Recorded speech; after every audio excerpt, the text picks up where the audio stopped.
ओम। सबकी अपनी मान्यताएं हैं। हर व्यक्ति ने अपनी अपनी मान्यताएं बना रखी हैं। कहीं उसकी औचित्यता है और कहीं नहीं भी है उन मान्यताओं का, लेकिन हर व्यक्ति अपनी मान्यताओं के हिसाब से चलता है। चाहे वो अध्यात्म से हो, चाहे वो संसार से हो। कोई कहता है उदया तिथि का व्रत रखना चाहिए, कोई कहता है कि जिस दिन लगती है उस दिन, कोई कहता है पाल वाला आम खाना चाहिए, कोई कहता है डाल वाला आम खाना चाहिए। मान्यताएं सबकी हैं। सब ने, हर व्यक्ति ने अपनी अपनी मान्यताएं बना रखी। कोई कहता है खाली पेट पानी पीना चाहिए, कोई कहता है नहीं, कुछ खाकर पानी पीना चाहिए। अब मान्यताओं का विरोध नहीं हो सकता है, क्योंकि हर व्यक्ति ने अपनी मान्यताएं बना रखी हैं।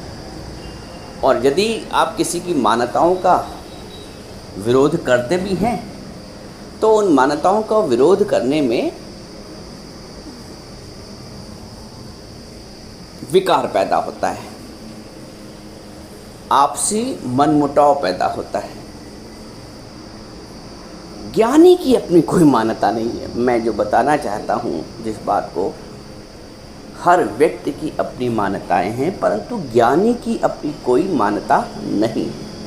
उसकी सबसे बड़ी एक मान्यता है वो, या ये कह दो कि सारी मान्यताएं सिमट कर भगवत भाव में आ जाती हैं। ज्ञानी की अपनी कोई मान्यता ही नहीं, वो सबकी मान्यताओं में मना हुआ है। इसलिए ज्ञानी किसी का विरोध नहीं करता है। विरोध नहीं करता है तो विकार नहीं पैदा होता है, विकार नहीं पैदा होता है तो शांति बनी रहती है। ज्ञानी ऐसा सहज है कि जहां बिठा दो, जहां बिठा दो, जहां खड़ा कर दो, जो बात कह दो, उसके लिए कहीं विरोध है ही नहीं, विपरीत अर्थ है ही नहीं, क्योंकि उसने सारे अर्थ परमार्थ में जोड़ दिए हैं। जिसके समस्त अर्थ परमार्थ से जुड़ गए ना, वो फिर संसार की विवेचना नहीं करता है, संसार में अपनी टांग नहीं अड़ाता है, संसार के धक्कन उसी बातों में नहीं पड़ता है, संसार की उलझनों में नहीं पड़ता है, व्यर्थ की बातों में चिंतन नहीं करता है, क्योंकि उसकी सारी पहेलियां बुझ गई हैं। उसने सारी पहेलियों को बुझा लिया है। एक बूझे तो सदा पाक, एक ना बूझे तो सदा नापाक। उसने बूझ लिया है, उसने पता कर लिया है। अब कुछ जानना शेष नहीं है। तो जब कुछ जानना ही शेष नहीं, तो संसार के प्रति जितनी भी उत्सुकताएं हैं, क्या हो रहा, कहाँ हो रहा है, कैसे हो रहा, किसने क्या कहा, वहाँ गए तो क्या हुआ, तो शादी में क्या हुआ, तो पड़ोस में क्या हुआ, सारी उसकी जो वृत्तियों का विस्तार है ना, वो सिमट जाता है। वृत्तियों का विस्तार सिमट जाता है। ज्ञानी बहुत प्रश्न नहीं करता है संसार में। मैंने अक्सर देखा लोग बहुत प्रश्न करते, तो कब गए थे, तो कब हुआ, तो वहाँ क्या हुआ, फिर कैसे हुआ। अनावश्यक क्वेश्चन करने से क्या लाभ। इतनी क्यूरियोसिटी यदि परमात्मा के लिए हो जाए, जितनी संसार के लिए, इतना जानने का प्रयास करते हो तुम, कितना जानने का प्रयास करते हो संसार, और जान जान के मान लो तुम ज्ञानी भी बन गए, सबको जान के, सबकी बातें जान के, परंतु मूल तत्व को नहीं जाना। सब कुछ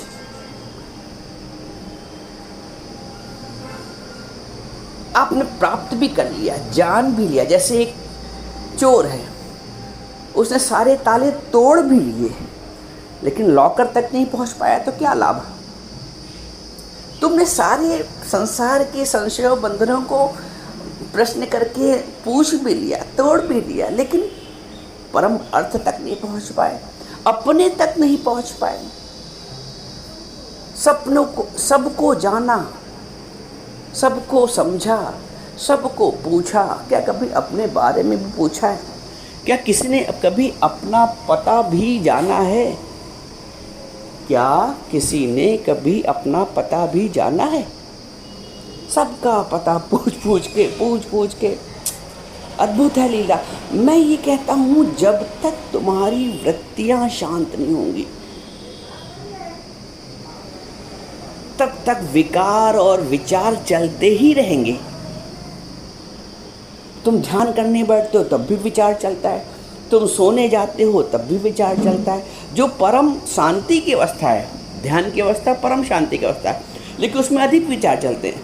सोने जाने के समय परम शांति की अवस्था है, उसमें अधिक विचार चलते हैं। तो विपरीत परिस्थितियां हैं ना मानसिक, क्योंकि वृत्तियों का बिखराव है। वृत्तियों का बिखराव तुम्हें जीने नहीं देता है, चैन से सोने नहीं देता है, एंजॉय नहीं करने देता है। बैठे कहीं हो, मन कहीं चल रहा है, वृत्तियां कहीं बिखरी हुई हैं, इसलिए मन चल रहा है। वृत्तियों को कैसे समेटो, कभी पूछते हो अपने आप से? ये है अपने जानने के लिए प्रश्न। तुम दूसरों को जानने का प्रश्न करते हो ना, इनके बारे में, उनके बारे में, क्या हो रहा, कहाँ हो रहा, कैसे हो रहा, क्या जा रहा है, कौन जा रहा है, कब आ रहा है, क्या खा रहा है। अरे कितने प्रश्न। एक प्रश्न कभी अपने लिए पूछ लो। जिस दिन तुमने अपने लिए प्रश्न पूछ लिया उसी दिन कल्याण हो गया। जिस दिन तुमने अपने उद्धार के लिए प्रश्न कर लिया उस दिन कल्याण हो गया। ते प्राप्नुवन्ति मामेव सर्वभूते ते रताः। जो मुझको प्राप्त कर लेते हैं, जो स्वयं को जान लेते हैं, उनका जीवन ही सर्व के हित के लिए हो जाता है। वो किसी एक के हित के लिए नहीं जीते हैं, भगवान कहते हैं। तो जानो, know thy self and then you will know God. जानत तुम ही हुई जाई। हर शास्त्र, हर गीता, हर पुराण, हर भागवत यही कह रही है, नो थाई सेल्फ। अपने को जानो। तुम दूसरे को जानने में सारा जीवन गंवा देते हो, और जान जान के अपने से अनजान बने रहते हो।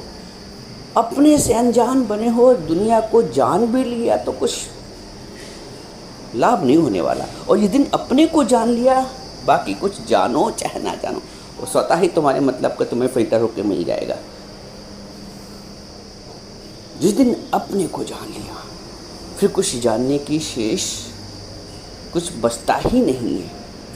जो तुम्हें आवश्यक होगा तुमको प्राप्त हो जाएगा फिल्टर होके। शांत रहो। तुम शांत रहो तो कोई शोर ही नहीं है। दुई दूर करो तो कोई और ही नहीं है। यही है परमात्मा। दो का भाव समाप्त, द्वैत का। कहाँ उलझे हो, हमें समझ नहीं आता है। इतना ऊंचा सत्संग सुनने के पश्चात भी अगर वृत्तियों का बिखराव अभी तक है तो अपने ऊपर मेहनत की कमी है, अपने स्वयं के पुरुषार्थ की कमी है। मुझे तो समझ नहीं आता कि कोई वास्तविकता को समझना ही नहीं चाहता, सुनना ही नहीं चाहता। जल में मीन है प्यासी, मोहे सुन सुन आवे हंसी। जल में भी रह के अगर मीन प्यासी है, मछली प्यासी है, तो हंसी की बात है, हास्यास्पद है। तुम आनंद का स्रोत होते हुए भी दुख की लहरों में बह जा रहे हो, ये अचरज की बात है। जल में मीन है प्यासी, मोहे सुन सुन आवे हंसी। अचरज ये जल में रह के भी मछली को प्यास है। आनंद स्रोत बह रहा पर तू उदास है। ये उदासी जाएगी नहीं जब तक तुम वास्तविकता की ओर, जीवन के लक्ष्य की ओर, अध्यात्म की ओर, अपनी ओर, दूसरे की ओर कितना वृत्तियां भागती रहती हैं। जिस दिन प्रश्न अपने लिए, जिस दिन वृत्ति अपनी ओर मुड़ जाए, जानत तुम्हें हुई जाएगी। एक भाव जागृत करो। आखिर कब तक हम इन उलझनों में उलझे रहेंगे? कब तक बनाते रहेंगे? कब तक समय संसार के साधनों में उलझे रहेंगे? कब तक इनका उनका निपटाते रहेंगे? अरे कभी अपने को सुलझाया है? अपने प्रश्नों को निपटाया है, पूछा है, समझा है, जाना है, ठहराव आया है। कहाँ भटकते हो पता नहीं, अंदर से तड़प नहीं होती है, अंदर से तड़प नहीं होती है। जिस दिन अंदर से अपने लिए तड़प हो जाए, अपने कल्याण के लिए, अपने उद्धार के लिए, तुम प्रश्न भी नहीं पूछते हो। राजा जनक ने पहले प्रश्न पूछा, कथम मुक्तिम भविष्यसि, कथम ज्ञानम अवाप्नोति, वैराग्यम च कथम प्राप्ति। कैसे मुक्ति होती, कैसे ज्ञान प्राप्त होता है, वैराग्य कैसे आता है। ये प्रश्न है अपने उद्धार के लिए। तुम संसार के खोखले प्रश्न पूछते हो। जैसे स्वप्न देखा, स्वप्न के लिए तुम प्रश्न पूछ रहे हो, स्वप्न में से संबंधित प्रश्न पूछ रहे हो, तो व्यर्थ है ना। ज्ञानी के लिए संसार भी ऐसा ही है। व्यर्थ की विवेचना बंद करो, वृत्तियों का बिखराव समेटो, अपनी ओर बढ़ो, अपनी खबर ले ले। बहुत दिन पहले एक भजन लिखा था, अपनी खबर ले ले। दुनिया की इस भीड़ ने घेरा, फिर भी हैं अकेले, जरा अपनी खबर ले ले। अपनी खबर लेना ही पड़ेगा। बहुत भटके हो, बहुत जन्मों की भटकन है। ये जन्म माधव तेरे लेखे, ये जन्म क्योंकि हर योनि में तो जन्म तुमने, गाय है, पशु है, शेर है, कीट है, पतंगा है, अपने तुमने उस जन्म को उसके लेखे किया ना। लेकिन मनुष्य जन्म में आके माधव ये जन्म तुम्हारे लेखे, यहाँ से यू टर्न होता है। हे माधव ये जन्म तुम्हारे लेखे, अपने लेखे करते रहोगे, जीते रहोगे, ढोते रहोगे बोझ सारे जिंदगी। न्याय अन्याय का, पाप पुण्य का, अच्छे बुरे का, कर्तव्य का, और फिर भी कोई संतुष्ट नहीं होगा। तो समझो, आंखें खोलो भैया। अगर समझना चाहते हो तो कोई जोर नहीं है, तुम ना समझो तो कोई जोर नहीं। कर्मी आंखें आपे आंख नहीं, क्या नेरे क्या दूर। कर्मी आंखों आपड़े, क्या नेरे क्या दूर। अपने को देखने में लग जाओ, अपने को समझने में लग जाओ, अपने को बूझने में लग जाओ। बहुत बूझ लिया समझ दूसरों को, बहुत समझ लिया दूसरों को, बहुत प्रश्न कर लिए सबके लिए। अब अपने लिए प्रश्न करो, अपना उद्धार करो।